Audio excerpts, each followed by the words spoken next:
Well, welcome once again to Devotions with Pastor Joe. Great to spend a bit of time with you, encouraging you in the Word, but also just help us reflect on some of the things we were talking about on Sunday.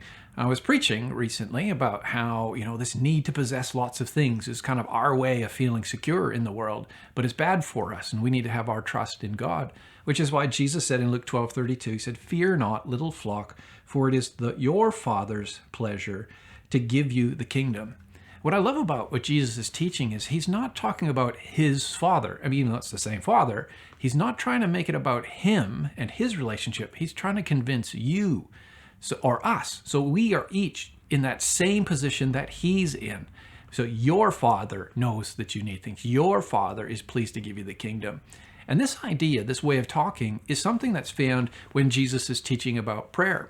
In Matthew chapter 6, he says, "When you pray," in verse 5, "you must not be like the hypocrites, for they love to stand and pray in the synagogues and the street corners, so that they may be seen by others.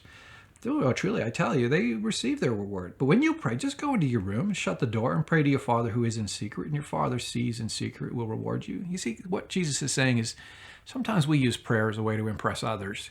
We use it as a way to kind of, gain some sort of esteem or opinion about other people.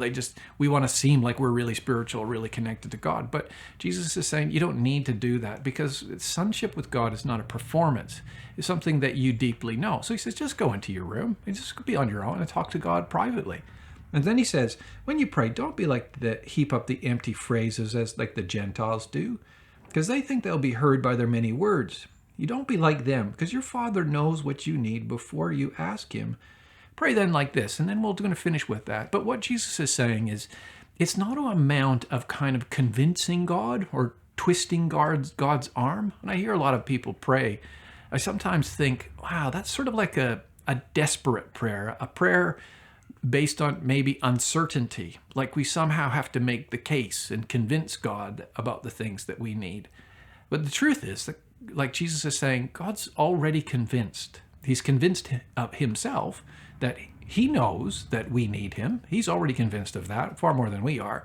He's also convinced that he's the one that will provide it. He's not looking for other people to provide it. And he's also convinced that he knows what's best for us. So he's really capable of simply hearing our prayers and then acting in accordance with his good will. Which is why Jesus said, when you pray, you should pray like this.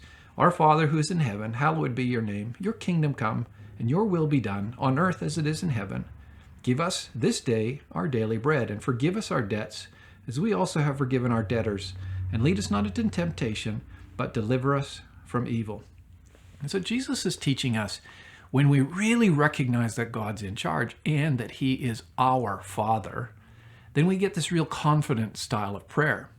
And he says, then you can ask him for all of your needs. And you can ask confidently, because God is your Father, and he knows what you need.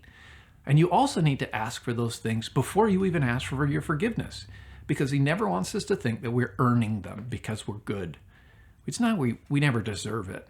But God doesn't treat us like slaves or workers. He treats us like children. He's our Father.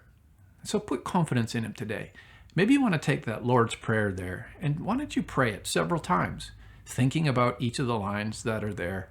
Just take a few moments, take you 10 minutes, and go through the Lord's Prayer here found in Matthew chapter 6, and just pray through the details, worshiping God, loving God, giving him your needs, and then asking for your forgiveness, and then also asking for help to navigate this evil world. And then why don't you forgive other people too while you're there? It'll be great for your soul. God bless you. Thanks for joining me today.